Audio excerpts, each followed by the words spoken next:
నల్గొండ జిల్లా కలెక్టర్ ఇలా త్రిపాఠి సఖీ కేంద్రాన్ని సందర్శించి సఖీ సెంటర్లో అందిస్తున్న సేవలు అందులోనే విజేతలుగా ఉన్నటువంటి మహిళలని జిల్లాలలో గుర్తించి వారికి గ్రామ్య రిసోర్స్ సెంటర్ ఫర్ ఉమెన్ మరియు సెంటర్ ఫర్ వరల్డ్ సాలిడారిటీ వారి ఆర్థిక సౌజన్యంతో జిల్లాలలో గుర్తించబడిన సఖీ విజేతలకు ఈరోజు 17 మందికి కుట్టు మిషన్లను పంపిణీ చేశారు.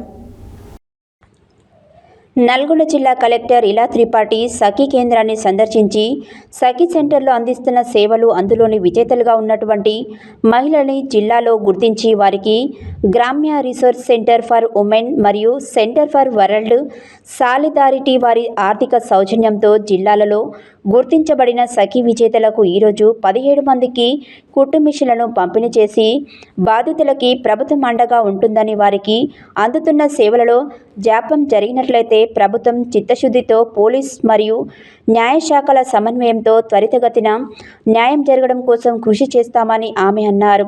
ఈ సందర్భంగా సఖీ విజేతలకు మరియు వారి యొక్క సమస్యల పట్ల పూర్తి అవగాహన కలిగి ఉండి వారికి ఏ విధమైనటువంటి సహాయం చేసినట్లయితే భవిష్యత్తులో మీరు ముందుకెళ్లగలుగుతారు.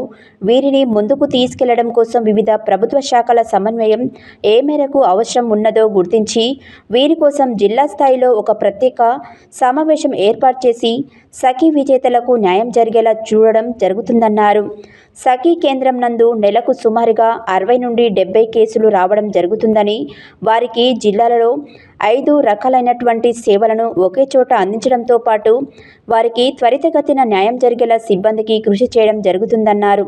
సఖీ విజేతలు మానసిక స్థైర్యాన్ని పెంపొంది బలంగా దృఢంగా ఉండి వారి కుటుంబ సభ్యుల సహకారంతో విజేతలుగా తయారవ్వాలని పిలుపునివ్వడం జరిగింది. ఈ కార్యక్రమంలో జిల్లా సంక్షేమ అధికారిని KV Krishnaveni, Gramya resource centre for women director Sumalatha, Sakhi సిబ్బంది సునీత, వరుణ, నాగమణి తదితరులు పాల్గొన్నారు.